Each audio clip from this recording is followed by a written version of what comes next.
పారిశ్రామిక తీర్మానాలు. ఓకే, ఒక 21 ఏప్రిల్ 1945న ఒక పారిశ్రామిక విధానం అనేది పరిశ్రమల అభివృద్ధి విషయంలో ప్రభుత్వ జోక్యం అవసరమని చెప్పింది. ఓకే, తర్వాత ఏంటంటే ఇండస్ట్రియల్ పాలసీ 1948. ఇదేంటంటే first industrial policy 6th April 1948. Industries అనేటి 4 టైప్స్ ఉంటాయి. అందులో ఎగ్జిక్యూటివ్, సెంట్రల్ గవర్నమెంట్, మోనోపాలీ అంటే కేంద్రం ఆధీనంలో, సెంట్రల్ గవర్నమెంట్ ఆధీనంలో ఉంటాయి అన్నట్టు. ఒక 4 రంగాలు సెంట్రల్ గవర్నమెంట్ ఆధీనంలో ఉంటాయి. అవి ఏంటంటే ఒకటి ఆయుధాలు, మందుగుండు సామాగ్రి, అటామిక్ ఎనర్జీ అంటే అణుశక్తి, రైల్వే లేదా ట్రాన్స్పోర్ట్. ఇందులో 4 రకాలు. ఫస్ట్ ఏమో కేంద్ర ఆధిపత్యంలో 4 రకాలు ఉంటాయి. మళ్ళీ మిక్స్డ్ సెక్టర్ అంటే గవర్నమెంట్ ప్లస్ ప్రైవేట్ ఉంటుంది. ఇందులో coal, iron and steel, aircraft తయారీ, ship building, mineral oil, telegraph. So ఇందులో 6 టైప్స్ ఉంటాయండి. థర్డ్ వన్ ఏంటంటే కంట్రోల్డ్ ప్రైవేట్ సెక్టార్ అంటే ప్రైవేట్ ఆధీనంలో ఉన్నప్పటికీ దాని మీద గవర్నమెంట్ నిర్ణయం ఉంటుంది. ప్రొడక్షన్ కోటా మీద, లైసెన్సింగ్, ధర. సో గవర్నమెంట్ ఆధీనంలో ఉంటాయి, ప్రైవేట్ సెక్టార్లో ఉంటాయి కానీ గవర్నమెంట్ ఆధీనంలో ఉంటాయి. సో ఇతర పరిశ్రమలు. ఇండస్ట్రీస్ అనేటి 4 రకాలు ఉంటాయి. అందులో కేంద్రం ఆధీనంలో ఒక 4 టైప్స్ ఉంటాయి. మిక్స్డ్ సెక్టార్లో 6 టైప్స్ ఉంటాయి. Controlled private sectors. ఇతర పరిశ్రమలు.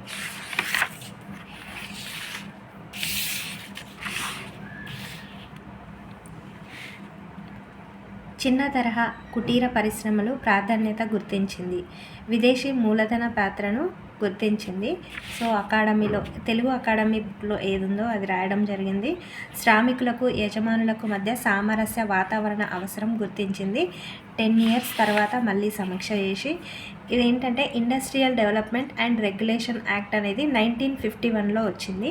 1948 పారిశ్రామిక విధాన తీర్మానం అనుసరించి ఈ లైసెన్సింగ్ అనేది ఈజీ చేయడం కోసం IDRA 1951 యాక్ట్ అనేది తీసుకొచ్చారు. ఓకే, తర్వాత ఇండస్ట్రియల్ పాలసీ 1956, 30 ఏప్రిల్ 1956లో వచ్చింది. PC Mahalanobis model.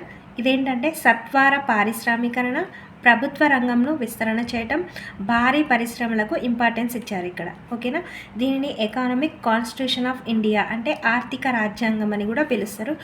Bible of the state క్యాపిటలిజంగా వర్ణన.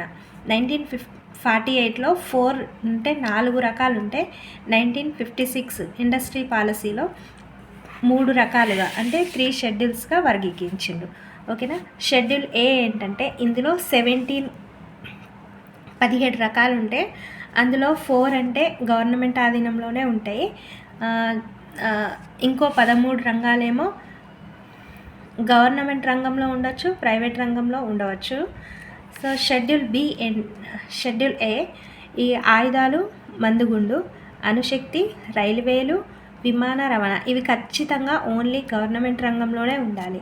సో ఈ 13 రంగాలు ఏంటంటే గవర్నమెంట్ ఈ రంగాలలో కొత్తవి ఏర్పాటు చేస్తుంది, లేదంటే ఇప్పటికే ఏర్పాటై ఉంటే ప్రైవేట్లో ఉండవచ్చు. అవసరమైతే ప్రైవేట్ సహకారం కోరవచ్చు, అంటే గవర్నమెంట్ హెల్ప్ తీసుకోవచ్చు ప్రైవేట్ వాళ్ళు. సో షెడ్యూల్ బి ఏంటంటే క్రమేణా ప్రభుత్వ యాజమాన్యం కిందికి వచ్చేవి. సో 12 సెక్టార్స్ ఉంటాయి.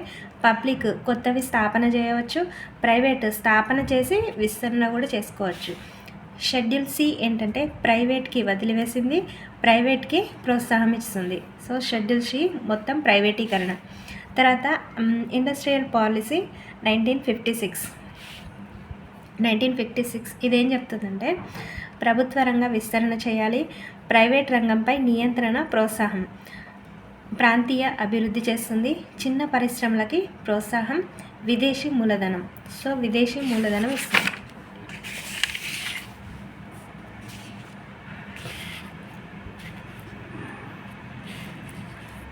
తర్వాత 1951 ఇండస్ట్రియల్ పాలసీ లైసెన్సింగ్ అనేది దీంట్లో కొన్ని లోపాలు ఉన్నాయి అని ఒక committee first KC Das plus RH Hazari committee నియామకం జరిగింది. లైసెన్సింగ్ లోపాలు అనేటి 1969లో హజారీ కమిషన్ రిపోర్ట్ ఇచ్చింది. 1967 Dutt committee industrial licensing policy enquiry అంటే హజారీ కమిటీ రిపోర్ట్ ఇచ్చిన తర్వాత దాని మీద ఎంక్వైరీ కమిటీగా దత్ కమిటీని రూపొందించారు. 1969లో దత్ కమిటీ 1969లో రిపోర్ట్ ఇచ్చింది. రిపోర్ట్ ఆధారంగా 1969లో ఎంఆర్టీపీ యాక్ట్ చేసింది. ఎంఆర్టీపీ యాక్ట్ అంటే monopoly and restrictive trade practices act. Raghavan committee సిఫార్సు మేరకు మళ్ళీ తర్వాత రాఘవన్ కమిటీ ఏర్పడింది. రాఘవన్ కమిటీ సిఫార్సు మేరకు ఎంఆర్టీపీ యాక్ట్ అనేది రద్దు చేసి కాంపిటీషన్ యాక్ట్ 2002 వచ్చింది. ఎంఆర్టీపీ యాక్ట్ 1969 జమ్మూ కాశ్మీర్ తప్ప దేశమంతటా వర్తిస్తుంది. 20 crores మించిన ఆస్తులు గల సంస్థ దీని పరిధి అంటే 20 కోట్లు మించిన ఆస్తులు గల సంస్థలు దీని పరిధిలో ఉంటాయన్నట్టు. తర్వాత కాంపిటీషన్ కమిషన్ 2009 అంటే అప్పుడు కాంపిటీషన్ ఎంఆర్టీపీ యాక్ట్ అనేది రద్దై 2002లో కాంపిటీషన్ యాక్ట్ వచ్చింది కదా. సో అది కాంపిటీషన్ కమిషన్గా 2009లో రూపొందించారు. రాఘవన్ కమిటీ సిఫార్సు ఆధారంగా 2003లో ఏర్పాటైంది. ఫస్ట్ అధ్యక్షుడు ఎవరు అంటే ధనేంద్ర కుమార్. 6 members committee. సో కంపెనీల విలీనం, మార్కెట్ వాటా పరిస్థితులు పరిశీలన కోసం సో ఈ కమిటీ అనేది ఏర్పడింది. సో అపీల్స్ మనకి ఏదన్నా సమస్య వచ్చినప్పుడు మనం ఎక్కడ అపీల్ చేసుకోవాలి అంటే సో ఎన్క్లాట్లో అపీల్ చేసుకోవాలి. నేషనల్ కంపెనీ లా ట్రిబ్యునల్స్ ఇదేంటంటే కంపెనీస్ యాక్ట్ 2013 ప్రకారం 2016లో ఏర్పాటైంది. BIFR స్థానంలో 16 బెంచెస్ ఏర్పాటయ్యాయి. ఓకే. తర్వాత 1973 ఇండస్ట్రీ పాలసీ వర్గీకరణ. సో దీంట్లో ఏంటంటే కోర్ ఇండస్ట్రీస్ 6 ఉంటాయి. ఒకటి iron and steel, cement, road, crude oil refinery, electricity.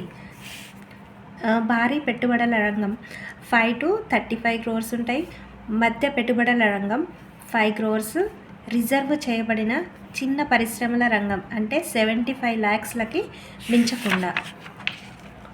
ఓకేనా. దీంట్లో ఏంటంటే 1973 పాలసీ ఇంపార్టెన్స్ ఏంటంటే జాయింట్ సెక్టార్ కాన్సెప్ట్ అనేది ఇక్కడ ప్రవేశపెట్టారండి.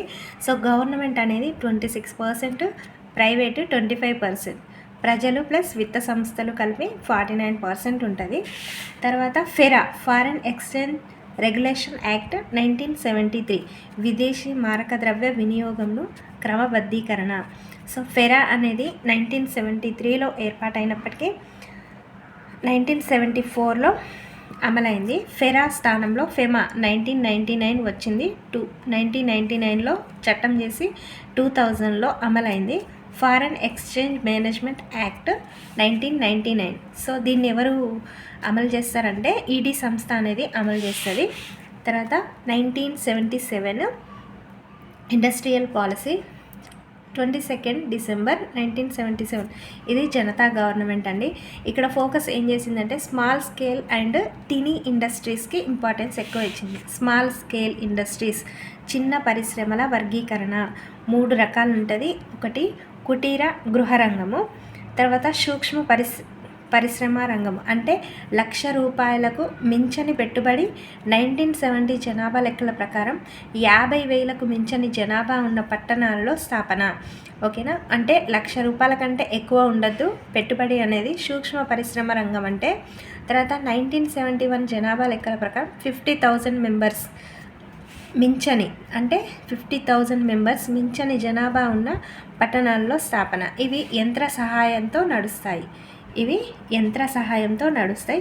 చిన్న పరిశ్రమలు 1 కుటీర పరిశ్రమలు, 2 సూక్ష్మ పరిశ్రమలు, 3 చిన్న పరిశ్రమలు 10 లక్షలకి మించని పెట్టుబడి అయితే అనుషంగిక పరిశ్రమల విషయంలో పెట్టుబడి 15 లక్షలు. ఇవేంటంటే మామూలుగా 10 lakhs మించొద్దు.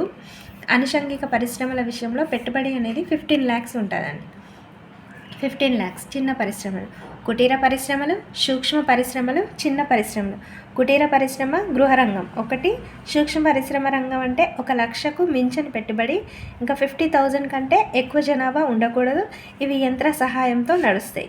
తర్వాత చిన్న పరిశ్రమలు అంటే 10 లక్షలకు మించని పెట్టుబడి అయి ఉండాలి. అనుషంగిక పరిశ్రమల విషయంలో 15 లక్షలకు మించని పెట్టుబడి ఉండాలి. చిన్న పరిశ్రమల రంగానికి రిజర్వ్ చేసిన వస్తువుల సంఖ్య 180 నుంచి 807కు పెంచారు. ఖాదీ గ్రామీణ పరిశ్రమ కమిషన్ పునర్వ్యవస్థీకరణ. తర్వాత చిన్న పరిశ్రమలు ఏర్పాటు ప్రోత్సాహం కోసం డిస్ట్రిక్ట్ ఇండస్ట్రియల్ సెంటర్స్ అనేది స్థాపన చేసిండ్రు. ఓకేనా. ఇండస్ట్రియల్స్ పాలసీ 1980 అండి. ఇక్కడ ఏం చేశారంటే ఎకానమిక్ ఫెడరేషన్ కాన్సెప్ట్ ప్రవేశపెట్టింది.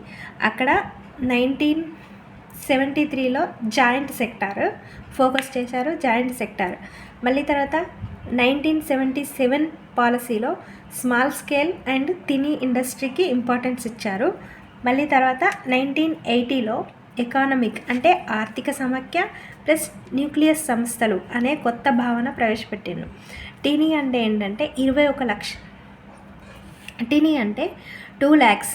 ఓకే. చిన్న పరిశ్రమలు అంటేనేమో 10 lakhs పెట్టుబడి, అనుషంగిక అంటేనేమో 25. ఓకే. పర్యావరణ సమతుల్యం గురించి మొదటిసారిగా ప్రస్తావన చేశారు. 1980లో సరళీకరణ చర్యలు తీసుకున్నారు. 28 రకాల పరిశ్రమలు, 82 రకాల మందులను లైసెన్స్ లేకుండా మనం నడపవచ్చు. లైసెన్స్ పద్ధతి నుంచి మినహాయింపు. ఎంఆర్టీపీ చట్టం కింద వచ్చే సంస్థల ఆస్తులు పరిమితి అనేది 20 కోట్ల నుంచి 100 crore పెంపు. 1984 లైసెన్స్ల విస్తృత ఏకీకరణ పథకం ప్రవేశపెట్టబడింది. Broad banding. Okay.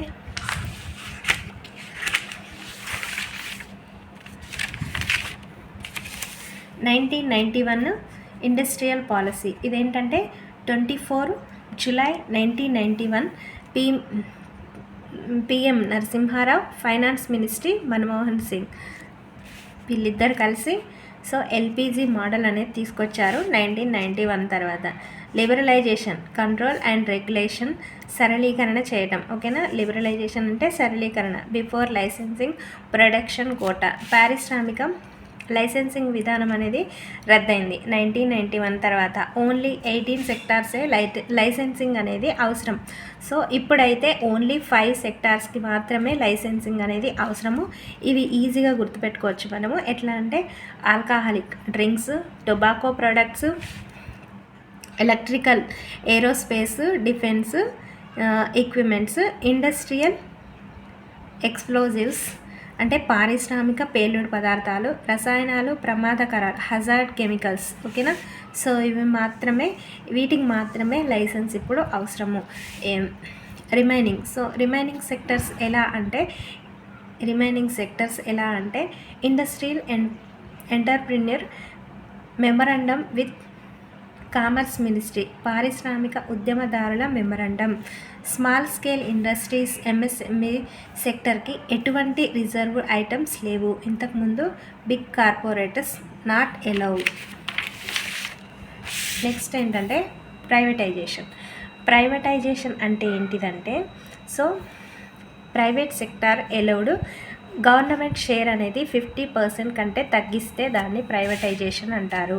Government sector ఏంటంటే 1956 పాలసీలో 17 ఉంటే 1919 పాలసీలో ఇక్కడ ఏంటంటే 8కి తగ్గింపు చేశారు. ఓన్లీ ఏంటంటే 2 సెక్టార్స్ మాత్రమే మనం లైసెన్సింగ్ అవసరం. ఓన్లీ గవర్నమెంట్ ఆధీనంలో ఉండేటి 2 మాత్రమే. ఒకటి అటామిక్ ఎనర్జీ, 2 రైల్వే రవాణా. కాయిలా పడ్డ ప్రభుత్వ రంగ సంస్థలు board for industrial and financial reconstruction పరిధిలోకి తెచ్చారు. BIFR.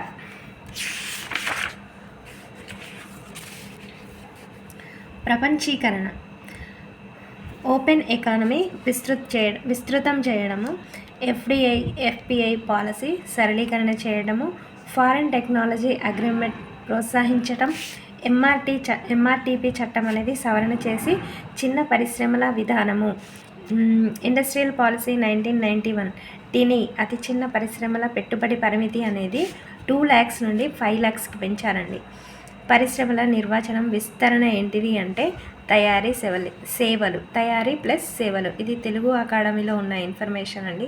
మీకు ఎవరికైనా యూజ్ అయితే యూజ్ చేసుకోండి.